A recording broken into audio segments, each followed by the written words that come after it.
By the Fire presents A Desperate Soul by Dave Smale. Read for you by the author.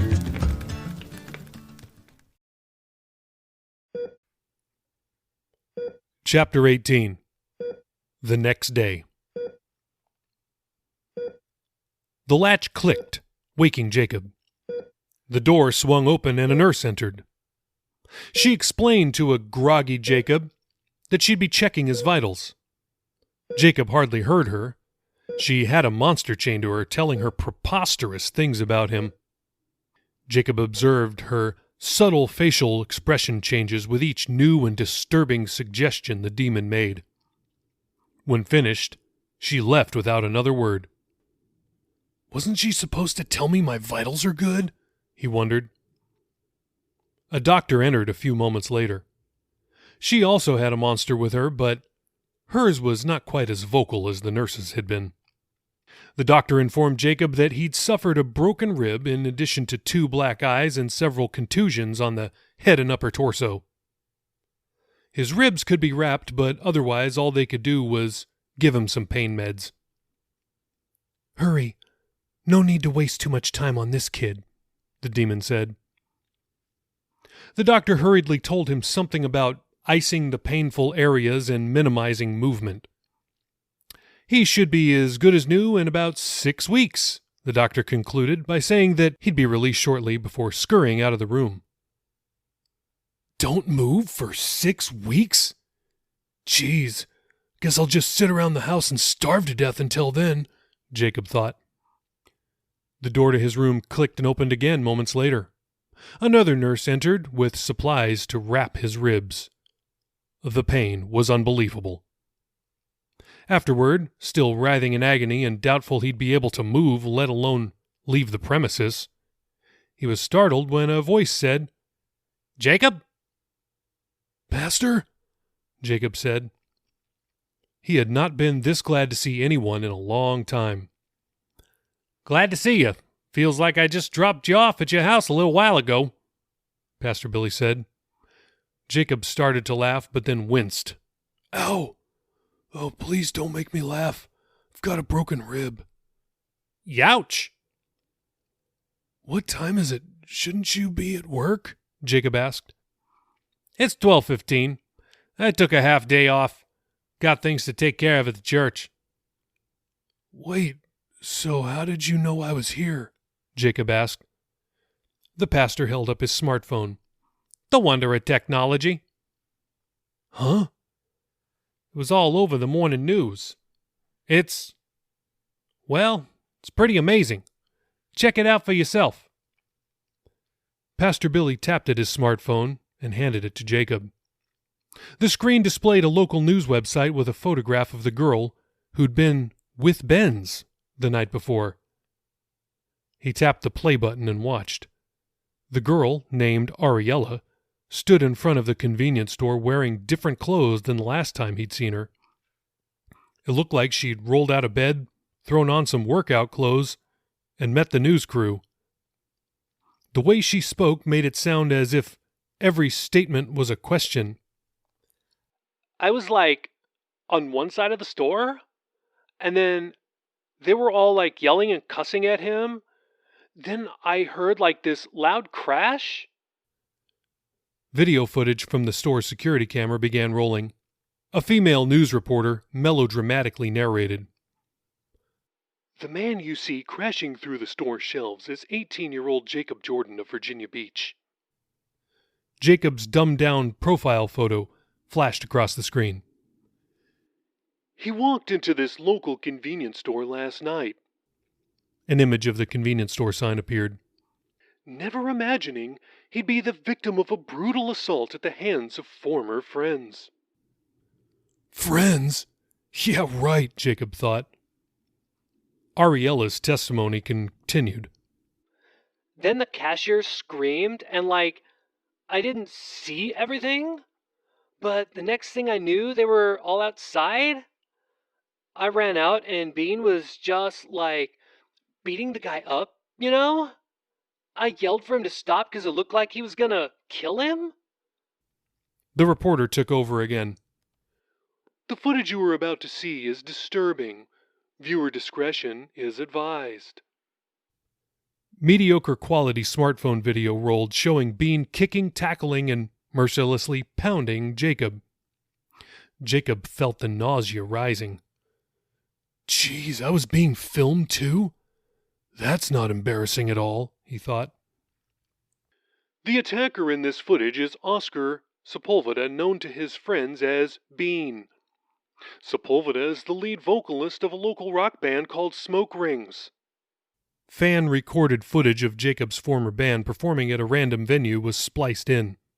You may recognize the guitar player, Jacob Jordan. The video zoomed in on Jacob's face. "Huh, well, look at that. I'm on the news. I'm famous," he joked with himself, snickering a little and wincing from the pain. Everything appeared to be going smoothly with the band until a few days ago, when Jordan was suddenly released. Based on social media activity, it appears Jordan was living with Sepulveda and was having trouble paying his rent. Jordan was evidently not popular with many Smoke Rings fans. Once he was let go, a firestorm of vitriolic posts about him appeared on social media sites. The news screen showed various screen captures of social media postings.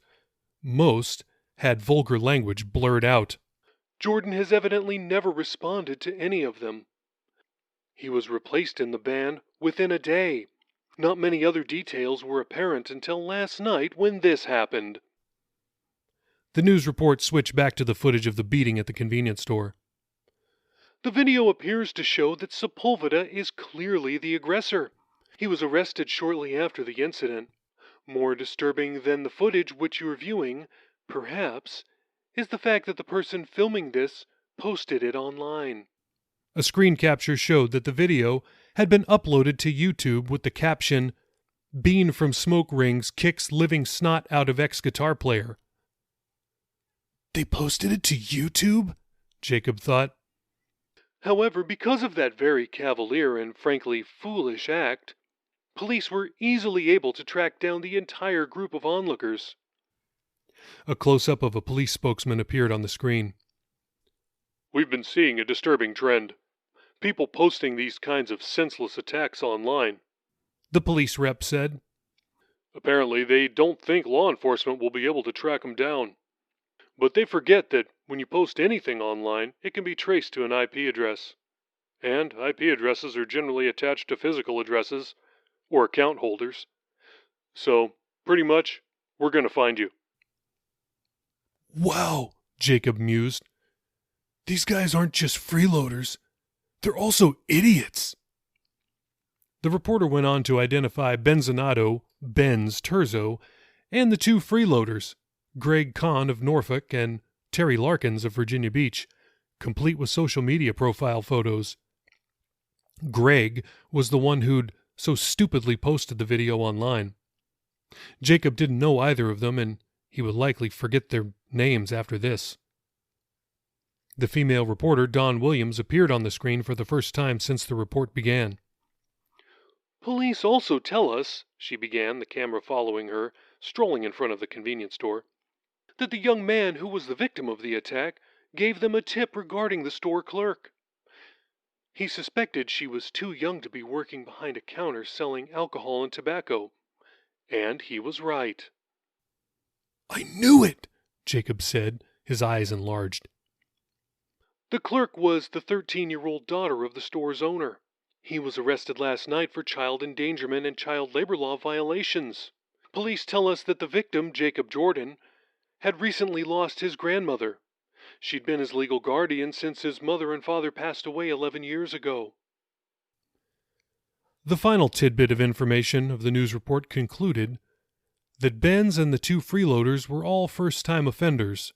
However, Bean was not.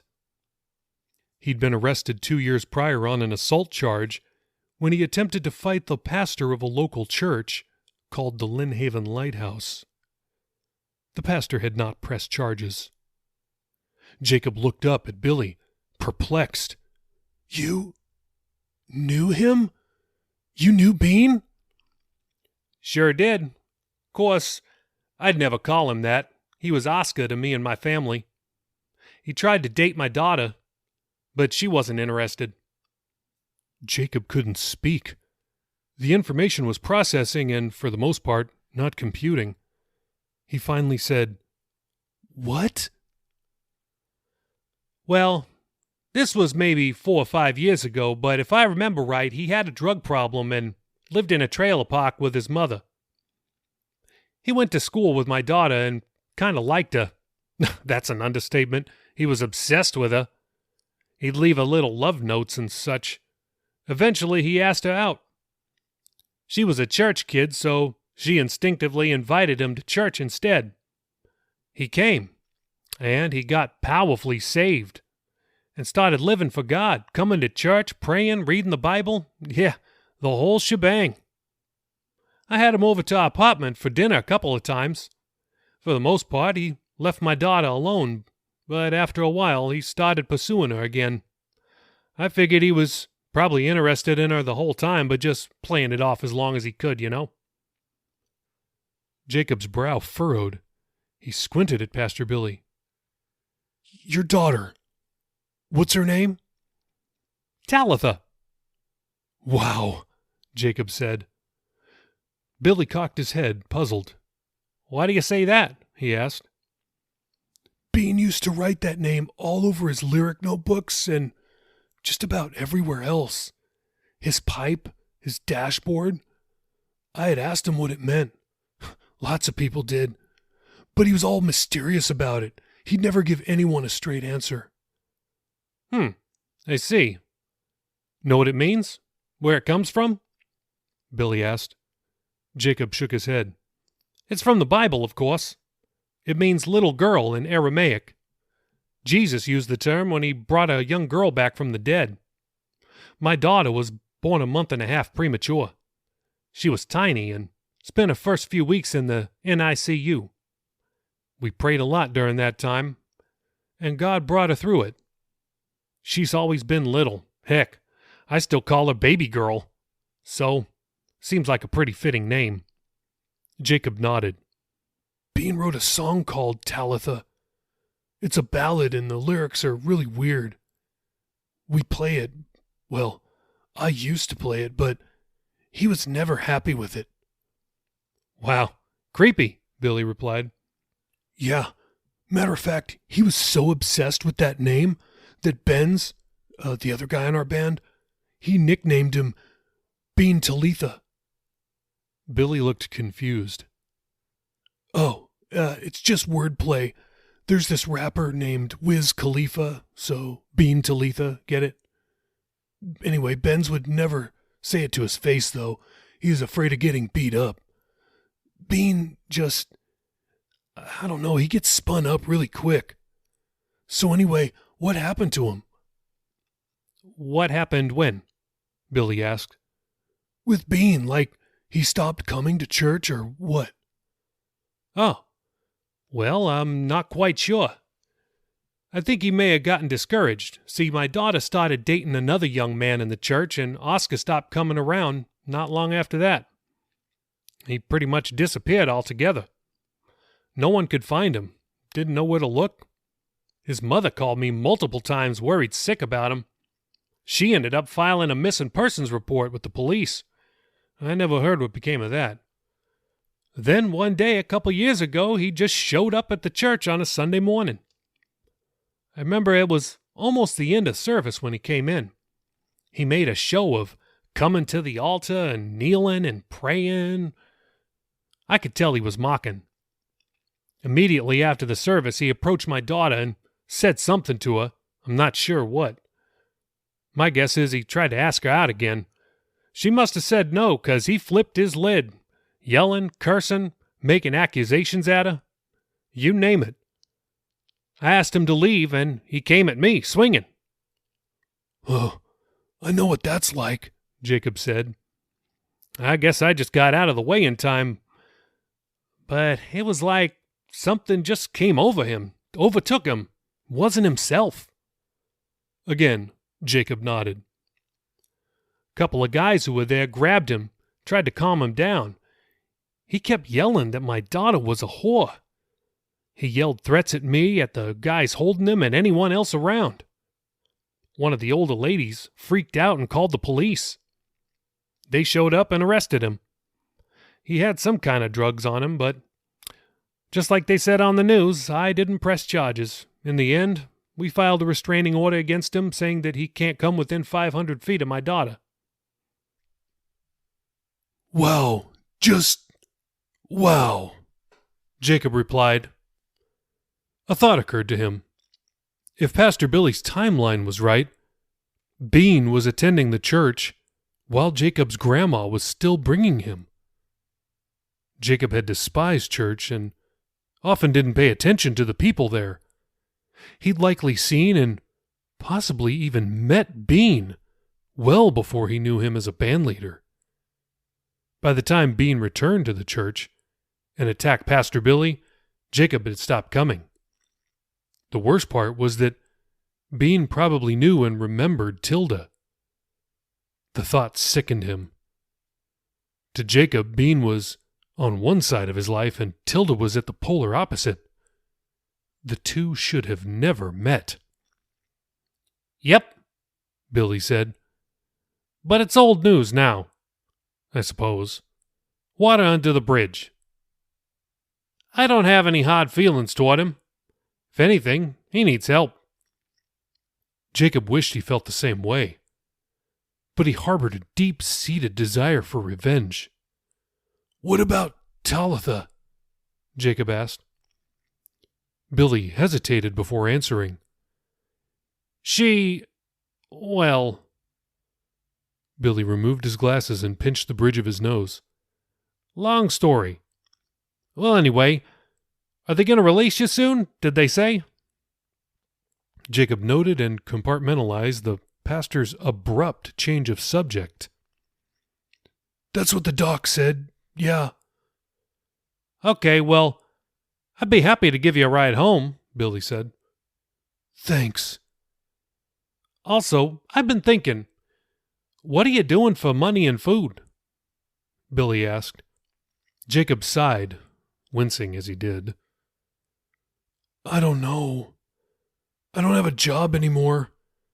Bean was my boss and he fired me." "I see.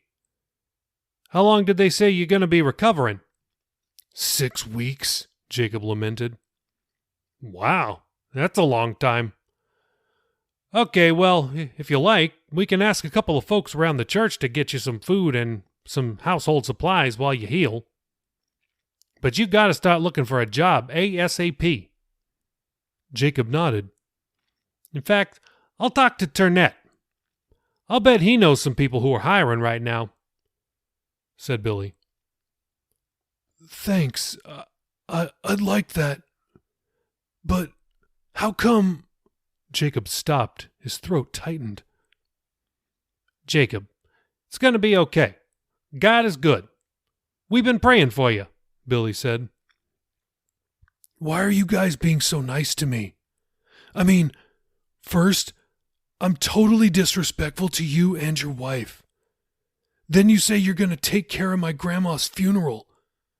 Now I get beat up, and you offer me food and a job?" Jacob trailed off. "Well, a few reasons, but it's mostly because we care about you. God loves you, you know? He's just waiting on you whenever you're ready." The nurse entered with a clipboard. "Sign here, please. At the X," she said, shoving it in front of Jacob's face. Jacob wiped his misty eyes and did as she asked. The nurse pointed to a chair on which sat his clothes. "Take your time. No rush," she said, exiting quickly.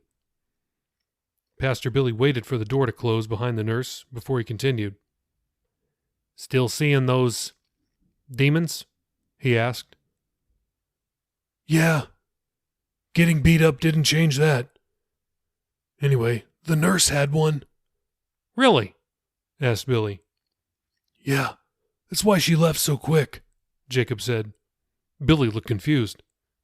"The thing saw you and that armor you guys wear. It said you looked dangerous. It told her to get out fast." "Seriously? I look dangerous?" Billy said. Jacob shrugged. then winced. Geez, even shrugging hurts, he thought. That's just wild, said Billy. Right. Must be the polo shirt and the loafers, said Jacob. Billy laughed. That reminds me. I've been trying to figure out the whole body armor thing. I think I got it. Comes from Ephesians chapter 6, where the Apostle Paul talks about taking up the full armor of God. Vague recollection shone on Jacob's face. There's the belt of truth, the helmet of salvation, breastplate of righteousness, shield of faith, and the foot coverings, which are the preparation of the gospel. And then last, there's a sword of the Spirit. So does that look about like what I'm wearing? Jacob looked him up and down. Pretty close, yeah. I see the belt, and the helmet, and the thing on your chest. Breastplate? Yeah, and the things on your feet. Okay, Billy said. Jacob squinted. I think the shield is strapped to your back, though. It's kind of like what Captain America does with his shield when he's not using it, you know? Billy raised his eyebrows. He obviously didn't understand that reference. Too new. I don't see a sword, though, Jacob said. No sword? Man, that's not good. Well, all right. How about I go wait outside while you get dressed? Pastor Billy said. Thanks. Pastor Billy nearly ran a red light as he drove toward Jacob's house. You okay, Pastor? Billy snapped from his trance, his eyes wide and eyebrows raised. Huh? Oh, yeah, sorry. Hey, do you remember my daughter? He asked. Not really. Maybe a little, Jacob replied. Think you'd recognize her if you saw her? Jacob shrugged. Maybe. It's been a little while. They stopped at a red light. Pastor Billy dug his smartphone from his pocket and scrolled through the photo gallery. Just before the light turned green, he found one of Talitha and handed the phone to Jacob. Oh! Jacob nearly gasped. Talitha was short and petite, just as her name indicated, and sure enough, he'd seen her before. Though he vaguely remembered her from church, he recalled seeing her more recently somewhere else, at one of Bean's parties. He hadn't realized she and the pastor's daughter were one and the same. Between the girl at the party and the photo on Billy's phone, Talitha was almost unrecognizable. When he'd seen her at the party, she was dressed goth, all black clothing, black boots, black eye makeup, black lipstick, and pale white face makeup. The exact kind of girl Bean liked, one that looked dead. In the photo, she wore a light blue and yellow sundress, paired with a white sweater and a little bit of makeup. A stereotypical suburban white girl. As he thought back, Jacob was fairly certain Bean had been with her, in the carnal sense. But he couldn't be sure. Had he seen them kissing? Or were they just talking? It was easy to lose track of such things at those parties, especially since he was always drunk, high, or both. What is it? Billy asked. Nothing. I remember her, Jacob said.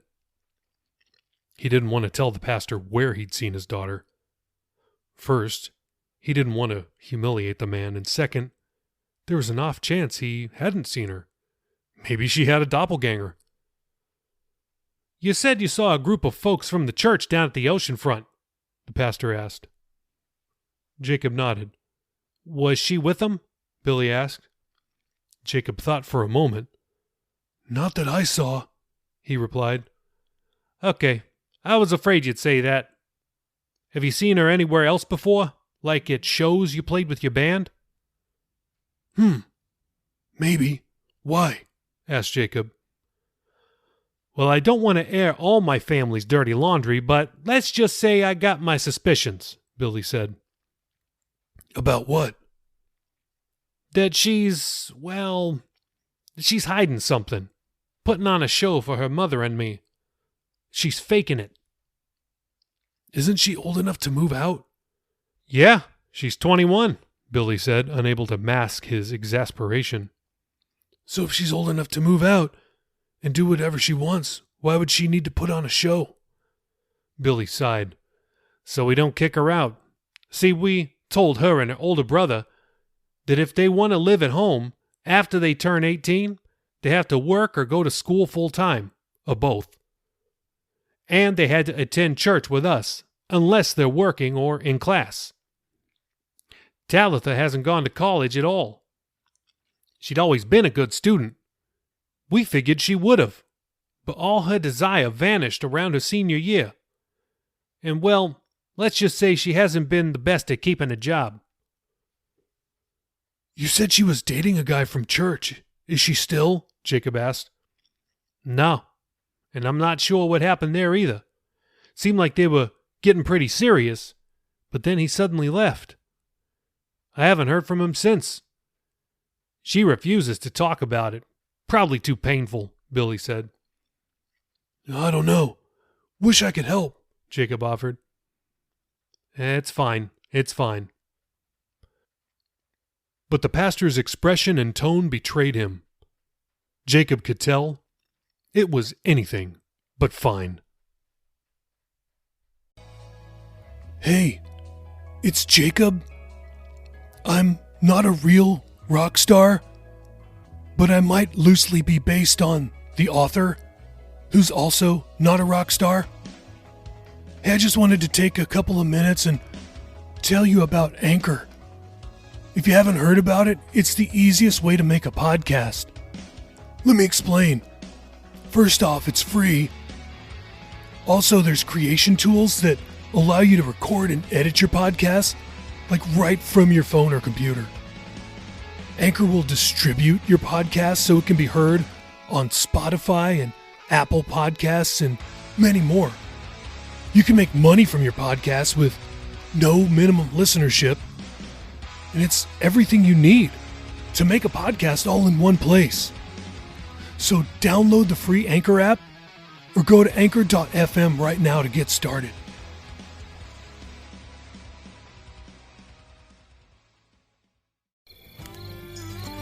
Thank you so much for listening to By the Fire. Hey, would you do me a favor? Would you rate this podcast?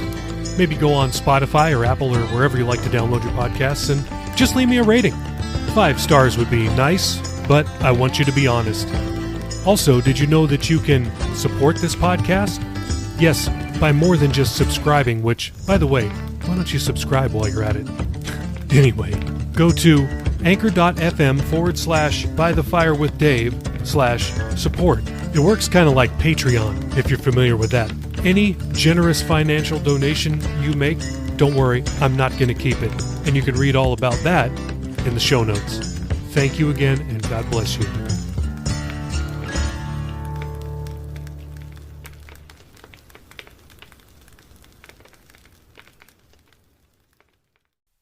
This is a work of fiction.